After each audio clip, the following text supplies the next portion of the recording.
I'm listening to you, Bob. I'm listening. Can you hear me now? I'm listening to you,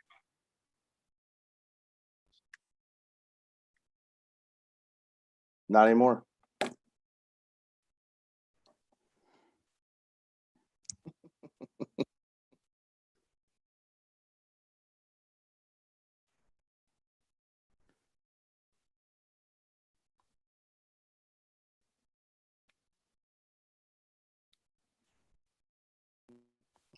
It's awesome.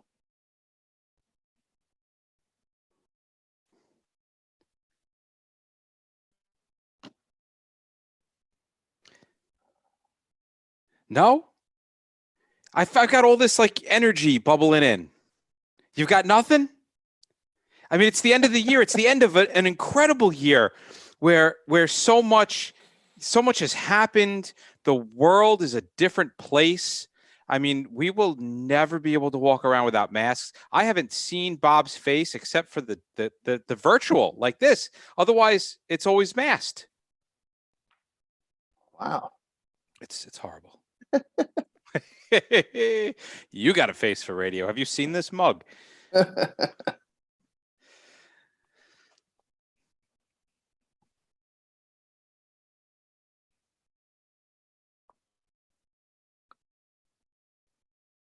He is. What's going on?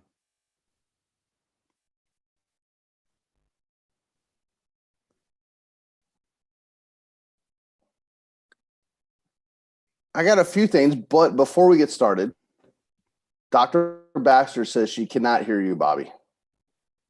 And we got to make sure Christina hears you. Not so much us, but she's got to hear you. Anybody can hear. It's got to be Christina.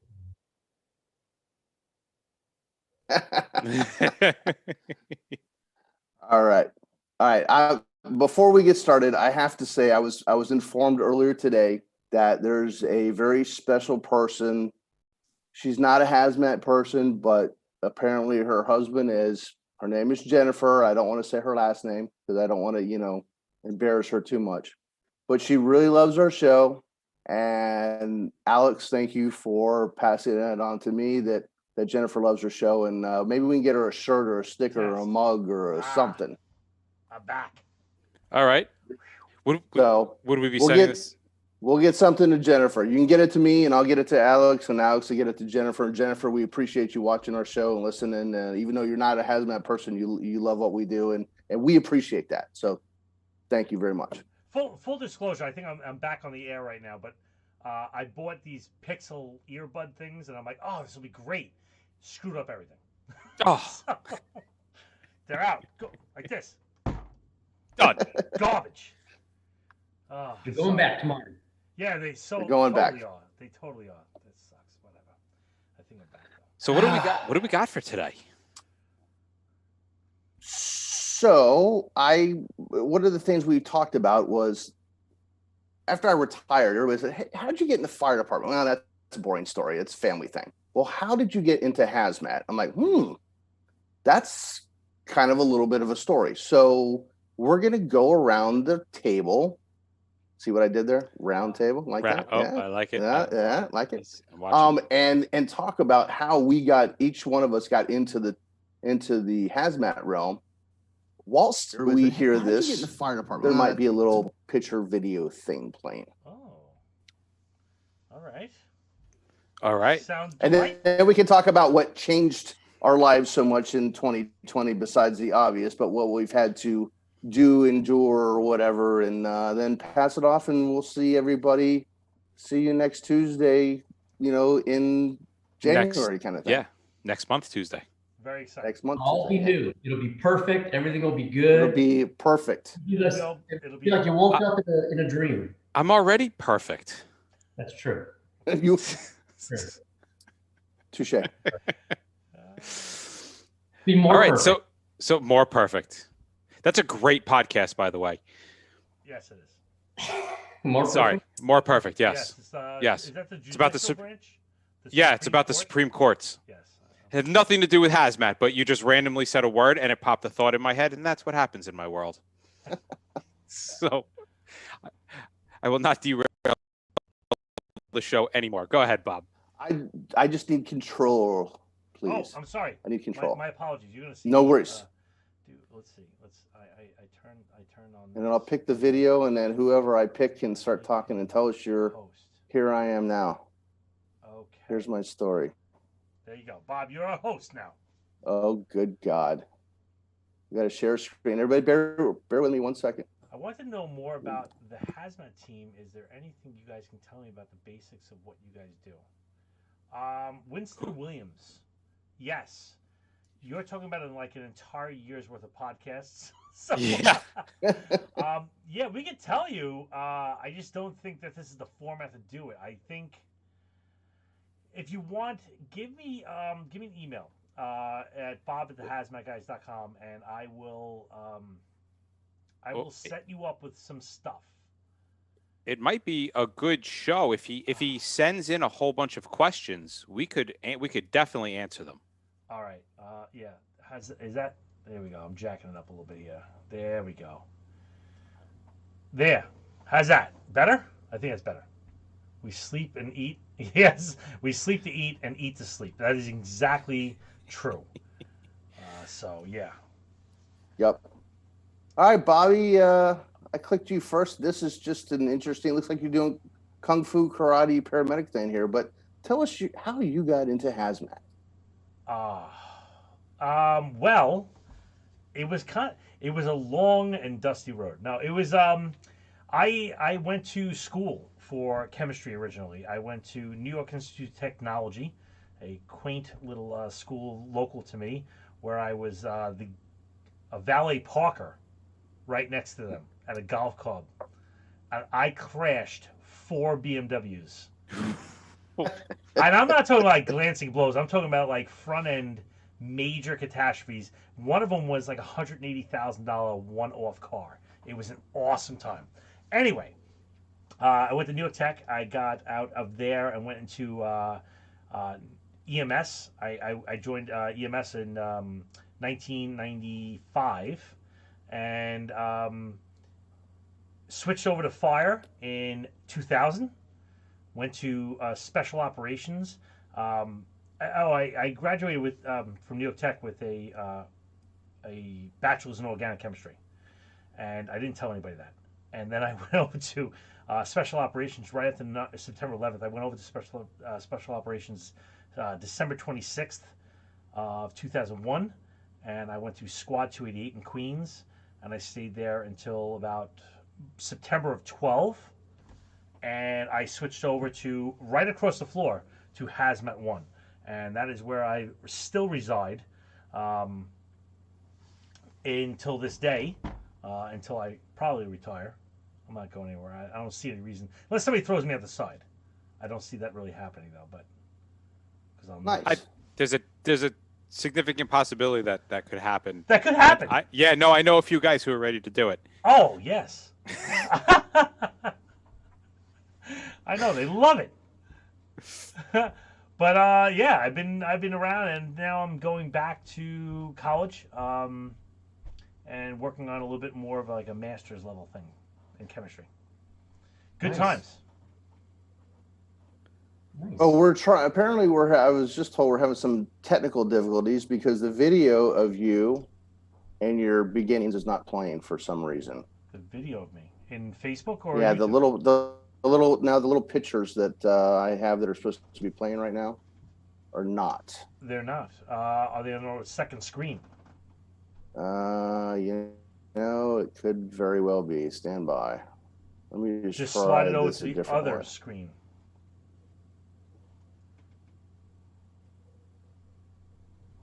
So, Bobby, would you say that Hazmat 1, the Hazmat portion of fire, was your most fun, most rewarding, or It was interesting. Like that's Proby school. Wow, that's old school. So that is playing. You guys see that now? Oh yeah, that's playing now. Okay, perfect. There we go. There's my doctor uniform. Look at me. Uh, yeah. I would say there's a good amount of it because I had a lot of fun over in special operations. I learned a lot, and the whole technical aspect of firefighting is awesome. But when I came over to hazmat, it was like, okay, I can kind of like relax. It's not high speed, low drag kind of thing. It's a little more articulated, a little bit more thorough, which is more of my speed. I don't mind the fast and angry. I like that whole um, being aggressive, but at a certain point, it grates you down to a point where you don't want to be doing it anymore. So I switched over, and I want to say in like 2012 or maybe 2013, I switched over, and very happy where I am. So would you guys agree special operations has really blossomed in the last 20 years from what it used to be? I mean, Oh yeah, I've seen it. Oh God, yes. Yeah. Yeah, and I think as I don't know how to say this without pissing a bunch of people off. I feel like as the pussification of the generations moves on, that more responsibility is placed onto SOC, and where they're more like, okay, boys, get in there and go do that. And, at least that's kind of how I see it from kind of the midpoint looking around. I'm like, yeah, all right. So at least they know it'll get done. I hate to say it the way I'm going to say it, but I've always seen the line between G-pop, right? Regular companies and special operations is regular companies. They're like, guys, get in there and let's get this done. Where in special operations, you're like, guys, slow down, stop, stay out of there. Will you please get out of there? It's a big difference in how the type A personality. When I came over, it was I'm the star of my house, and then you go over there and you're in a company where there's 35 stars of the house. It's very hard to rise to the top of that. Yeah, yeah. One thing that I think is has been bothering me, and I've seen it go a little bit. It's progressing a little bit more. Is that they call us the in the special operations. I'm including rope rescue in there. They say that it's the low frequency, high risks calls that we go on. So they say low frequency, well, we don't need as much training. We don't need as much money for it. And I totally disagree, because when we have somebody hanging off the side of a mountain, or we have a big orange cloud coming out of somewhere, guess where the news media is? And we better be on our game at that point. And it just bothers me that they are downgrading special ops. I've seen it a lot. Especially in my old department, they try and push it down like, hey, you guys, we don't get that many calls, which is not true. We get a lot of hazmat calls in Phoenix. We get a lot, and the surrounding areas. But they say, well, it's at low frequency, high risk. And I said, yeah, but every time we do it, the media's there. We better be on our game. So I'm hoping that changes. I'm hoping that we get a little more funding, a little more, hey, we don't need the pat on the back. We just need a little more like, hey, this is a necessity. You know what? I think a lot of that comes from, we as SOC or special operations or hazmat, we need to not be relying on our department to be letting public officials know what we do. Right? There is nothing that says that I can't go down to my local representative and be like, hey, just to let you know, this is what we do. And if we can't do this, if this happens, this many constituents will die. And I'm not even kidding, right? Voters. Like, no, that's what politicians think of, right? And the politicians ultimately control the fire departments.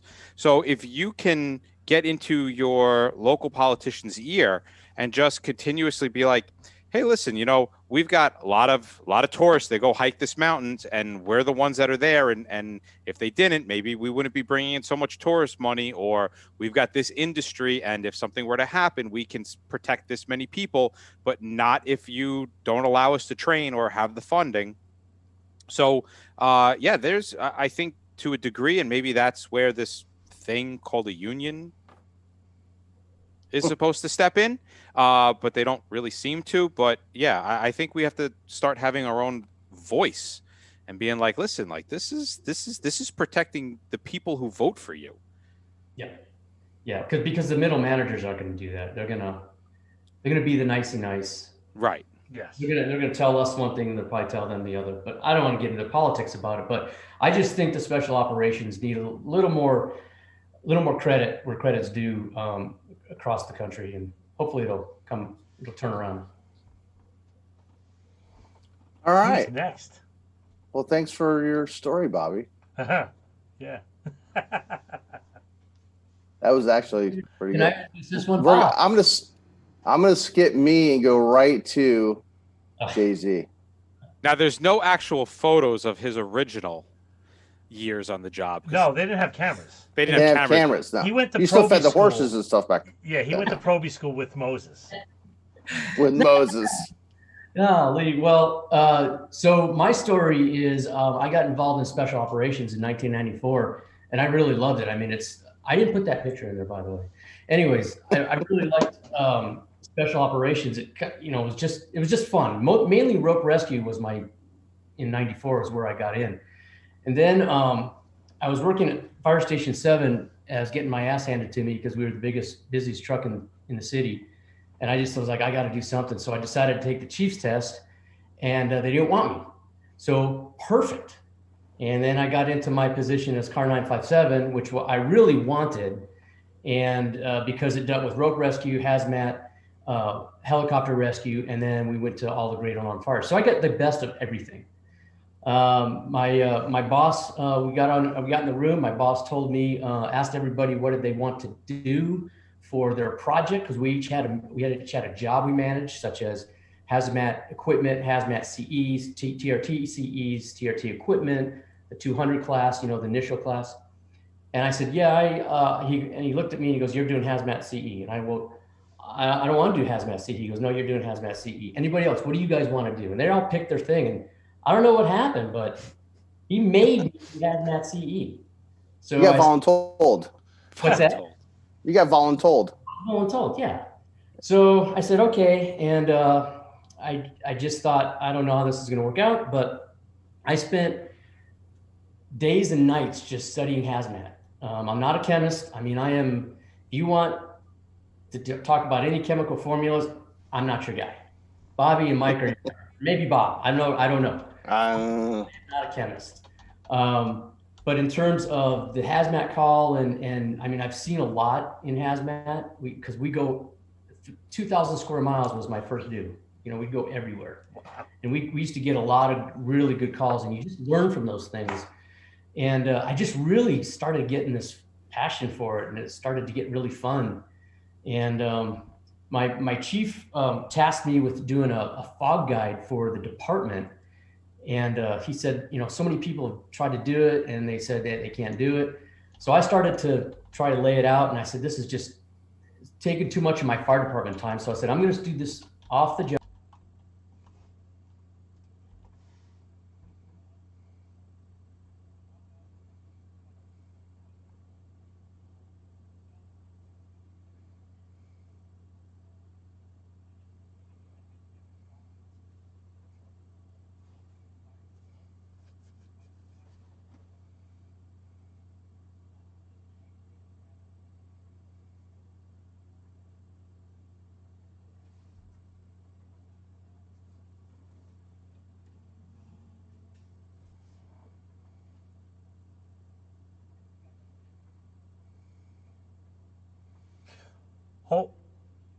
Hold on a second. Whatever you clicked, I didn't click anything. Always see is Bobby full screen. I didn't click anything. Oh, Jesus Christ. No. All right. I don't know. I don't know what just happened. I have no idea how I just did that. Oh, God. All right, we're back. I don't know how I did it, but apparently I switched the output side. So Jeff, start again. No, I'm Sure. Yeah, no problem. You got all night, right? Oh, it's fixed now. I don't know how I did that. Yeah, he said they have no audio now. I don't know. What the hell? What a professional show we run. I have no idea how I just did that. It switched scenes. Well, you're not. From what I'm seeing, you're not out in front anymore. So maybe whatever you just did, it went back. I don't know. Yeah, All looks right, good, I looks think good we're on good. my So end. Jeff was at the point where he's starting to do the FOG, and he was just getting on the job. Start there. I'm joking. No. Started the FOG. What were you? You were doing the FOG privately. Oh yeah, no, I just did it. I just did it on my own, and then it, just evolved and became a passion. And then, doing this, I meet a lot of people. I have a lot of people, just occasionally email me and questions or whatever. I love talking to the people. At going to the conferences, I've met a lot of people, and I keep in touch with them.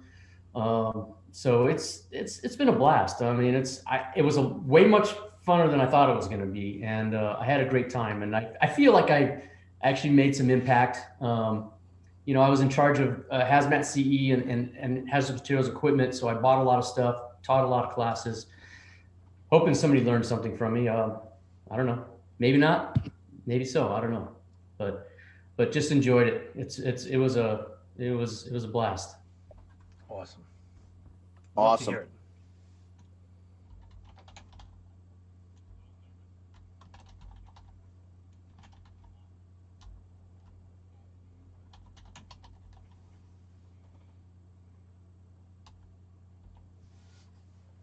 Oh, what a oh. Ah, Well, I went to school for chemistry, and actually I went to school for physics. That's not true. I was studying physics, and 9/11 happened, and I realized that I was probably going to get on a lot sooner than I initially anticipated. So I dropped down from physics to chemistry and biology. So I had a little bit easier of a time to graduate, because if I didn't graduate, my father would probably take my head off. So I did biochemistry, I did neurophysiology, I got into the job. I had about 3 years on, and I got a random phone call one day from the guy that made me take the fire test, Tony Tricarico. And he called me up and he goes, "Hey, Mike, I'm on the top of a ski slope with a boss from Hazmat One. Do you want to talk to him?" And I was like, "Yeah, whatever." I had like a 2-hour phone call with this guy, who ended up becoming like a nemesis over time, and probably one of the least liked people. Anyway, besides me? Yeah, but no. Like you irritate everybody. Yeah, I'm like sand in shorts. Yes, but I love you. And he's like, "Hey, do you think you'd like to give this a shot?" And I was like, "Yeah, maybe one day, like that would be cool. Like I'll do that one day." But I was like, 3 years into a fire company in a really good place, and I was having fun. And the next thing I know, I go into a tour, and there's a detail slip sitting on my captain's desk, and he's like, "Hey, you're going to Hazmat One to try it out." I was like, "Oh, okay." Like no interview, no like, "Hey, this is it." Just suddenly like, "Hey, give this a shot." So I went. I gave it a shot. I was there for about a year, and so I was like, "Yeah, maybe this isn't for me." So I go back to my old company. 3 months later, I'm like, "Nope, I want to go back." So I ended up transferring and switching and staying there, and it's been like 15, 16 years now. Nice. That's pretty much it. That's my boring ass story. Apparently, anytime I type L, it switches the camera. Really? So Is that what's going on? Yeah, somebody wrote something. I go AL and it switched over. I'm like, oh shit! And I switched it back over. I can't type anymore. I apologize. I am out of typing. I apologize. I'm getting Bobby. Stop doing that. Don't touch the keyboard. I promise I won't do it anymore. I apologize. I'm sorry. Damn sure. Mike, I'm really interested in your nemesis. So was he a supervisor there as that one? He was a supervisor. He has since retired. He was a very straight-laced individual, and I am a little wavy in my laces. No. So No. we No. we did not see eye to eye on pretty much anything. And I'm shocked. what? I'm shocked. Yes, yeah. So he ended up becoming kind of one of those people that I butted heads with a lot. But for he's a nice guy.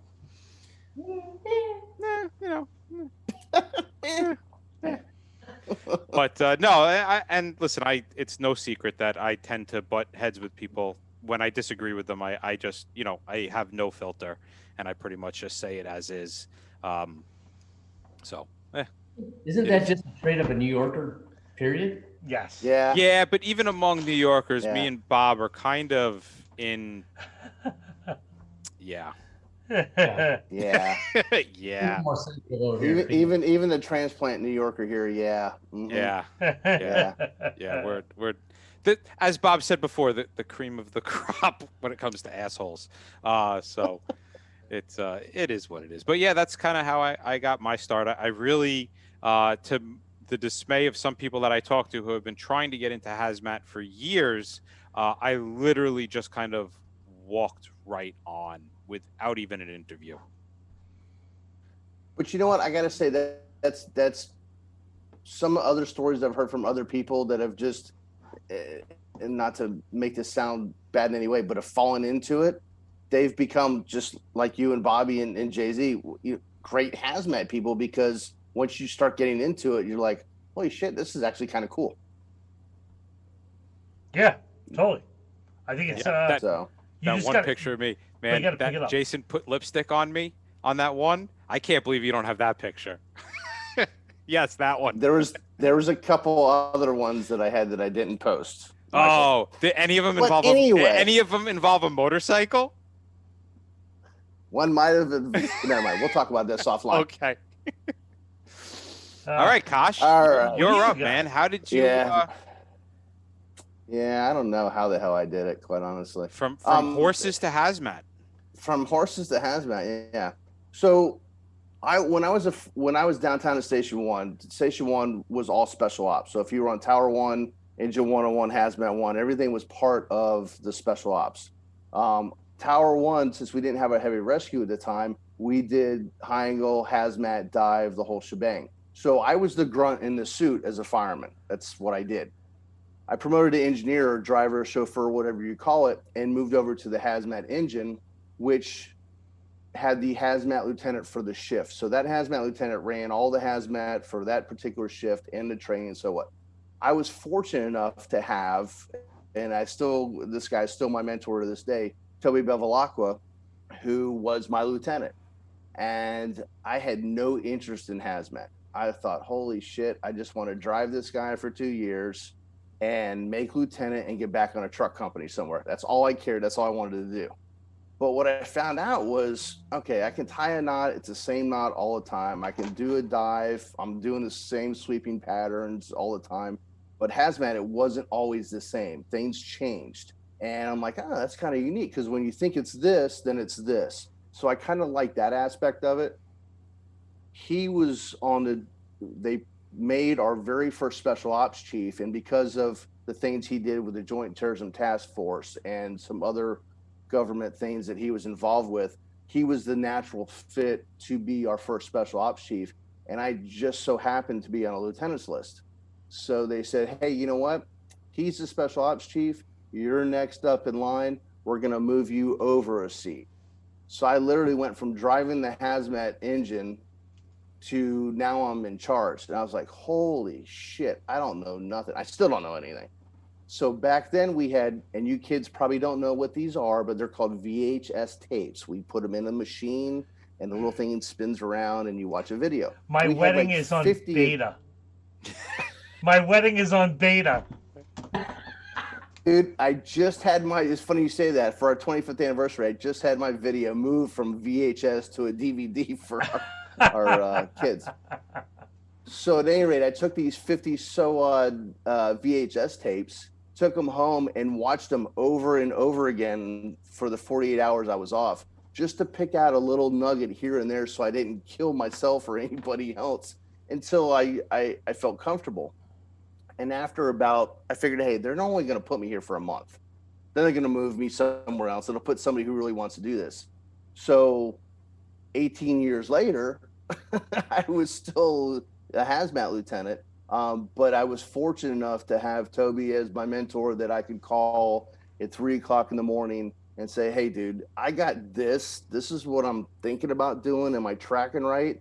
And it took a couple years before I felt comfortable in my own skin to just say, hey, you know what, bro, you got this. And if you don't, you know who to call.